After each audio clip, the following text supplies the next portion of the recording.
அனைவருக்கும் வணக்கம். ஸ்ரீ பேச்சியம்மன் ஜோதிட ஆராய்ச்சி நிலையத்தின் சார்பாக உங்கள் அனைவரையும் சந்திப்பதில் நான் மிக்க மகிழ்ச்சி அடைகிறேன். கடந்த வாரம்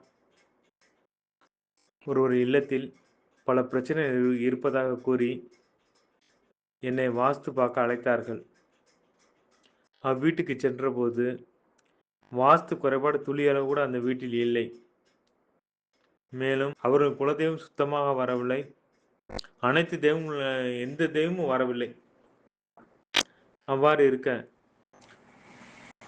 அங்கு அவர்கள் வீட்டில் உட்காந்து பிரசன்னம் பார்க்கும்போது என்னுடைய தெய்வம் வந்து எனக்கு சில அறிகுறிகளை காட்டியது. அதாவது அவர்களுக்கு குலதெய்வம் எதுவென்று தெரியாதா என்று கேட்டேன். ஆமாம் என்று சொன்னார்கள்.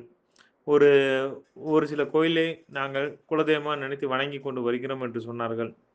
ஆனால் அதுவல்ல, உங்களுடைய குலதெய்வம் என்பது அக்னியின் மாண்ட தெய்வம். அது ஒரு பெட்டியில் உள்ளது. பெட்டி சேமையாக கும்பிட்டுருக்காங்க அப்படின்னு சொன்னேன். அதுக்கு அந்த வீட்டின் தலைவர், நான் சிறு வயதில் இருக்கும்போது கும்பிட்ட மாதிரி ஞாபகம் உள்ளது. இப்போ நீங்கள் சொல்லவும் தான் ஞாபகத்துக்கு வருகிறது என்று கூறினார். சரி என்று அப்படி என்றால் நீங்கள் அந்த பெட்டி சாமி தான் கும்பிட வேண்டாம். அந்த பெட்டி தற்போது எங்கு இருக்கின்றது என்று அவர்களுக்கும் தெரியவில்லை. நாம் ஒரு பெட்டி உருவாக்கி அந்த பெட்டியில் அந்த சாமியை ஆவாகனம் செய்து தருவதாக நான் கூறியிருந்தேன். அதற்கு அவர் சம்மதம் தெரிவித்ததன் பேரில் 19/7/2026 ஞாயிற்றுக்கிழமை அன்று பூஜை செய்வதற்காக நாள் குறிக்கப்பட்டு பூஜை செய்யப்பட்டது. அந்த பெட்டியில் என்னென்ன பொருட்கள் வைக்க வேண்டும் என்று அவர்கள் தெய்வம் கொடுத்த உத்தரவின் பேரில் அந்த பொருட்களை வைத்து நாம் பூஜை யாகம் செய்தோம். அவ்வாறு யாகம் செய்யும் போது இந்த யாகத்தில் முதலில் விநாயகர் தோன்றினார். அந்த விநாயகர் தோன்றியவுடன் அடுத்ததாக ஒரு சர்ப்பம் தோன்றியது.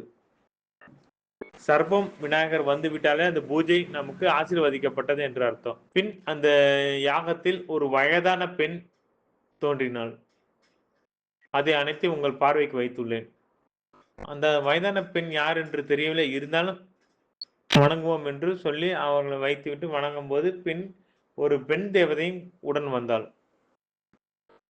பெண் தேவதை வணங்கியவுடன் குதிரையில் கருப்பணசாமி வந்தார்.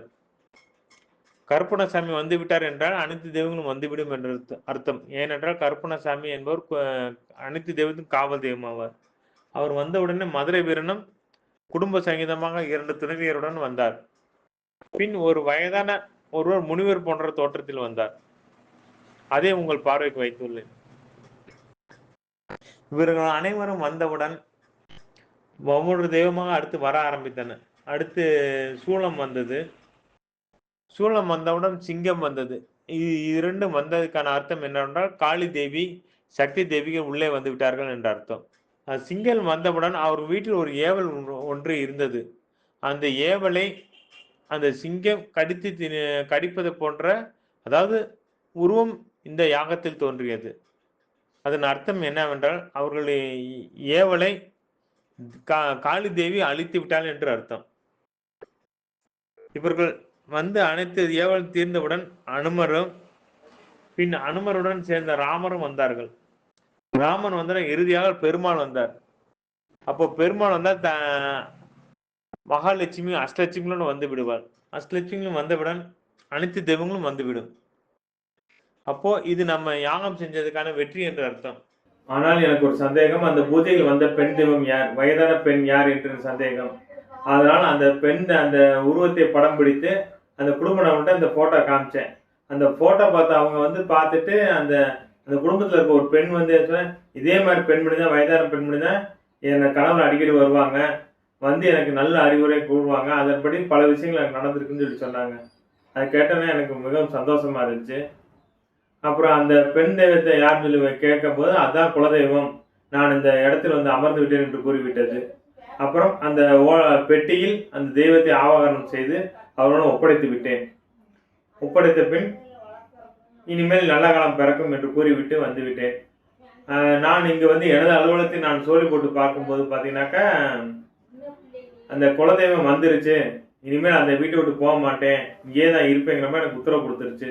எனக்கு ரொம்ப சந்தோஷம். இருந்தால் நான் சந்தோஷப்படுவதை காட்டிலும், நான் உணர்வதை காட்டிலும் அவங்க சொல்லணும். அதுக்காக எதிர்பார்த்துருக்கும்போது அவங்க நேற்று கனவு, அதாவது 20/7/2026 திங்கட்கிழமை காலைல இரவு அவங்க கனவுல வந்திருக்காங்க தெய்வம். வந்து நான் இந்த மாதிரி உங்கள் வீட்டுக்கு வந்துட்டேன், இனிமேல் உங்கள் வீட்டில் தான் இருப்பேன், உங்களுக்கு இனிமேல் நல்ல காலம் தான் சொல்லி ஆசீர்வாதம் பண்ணியிருக்காங்க அந்த குடும்ப தலைவின் கனவுல வந்து. அதை இன்று காலை எனக்கு பகிர்ந்தார்கள். மிகவும் மகிழ்ச்சியாக இருந்தது. இனி அவர்களுக்கு நல்ல காலம் தான், இனி கெட்ட காலம் என்பதே கிடையாது. இனி அவர்களுக்கு ஏறுமுகம் தான் நல்ல காலம். அந்த தெய்வத்தை வணங்க வணங்க அவர்களுக்கு இன்னும் வளர்ச்சி தான் கிடைக்கும் என்று கூறிவிட்டேன். விரைவில் அவரோட நலத்தோட உங்களை இன்னொரு வீடியோவில் உங்களை நான் சந்திக்கிறேன். நன்றி, வணக்கம். இந்த வீடியோ உங்களுக்கு பிடிச்சிருந்தா லைக் பண்ணுங்க, கண்டிப்பாக சப்ஸ்கிரைப் பண்ணுங்க, எல்லாத்துக்கும் ஷேர் பண்ணுங்க. யார் யார் குலதெய்வம் தெரியலையோ அவங்க எல்லாத்துக்கும் அந்த குலதெய்வத்தை ஆவாகனம் செய்து நாங்கள் செஞ்சு கொடுக்குறோம். இது வந்து அனுபவபூர்வமான உண்மை, 100க்கு 100 அனுபவபூர்வமான உண்மை. இது 100% வெற்றியே. நீங்கள் அனுபவித்து கூறுவீர்கள். எல்லாத்துக்கும் ஜெயம் நிச்சயம், நல்லதே நடக்கும். நன்றி, வணக்கம்.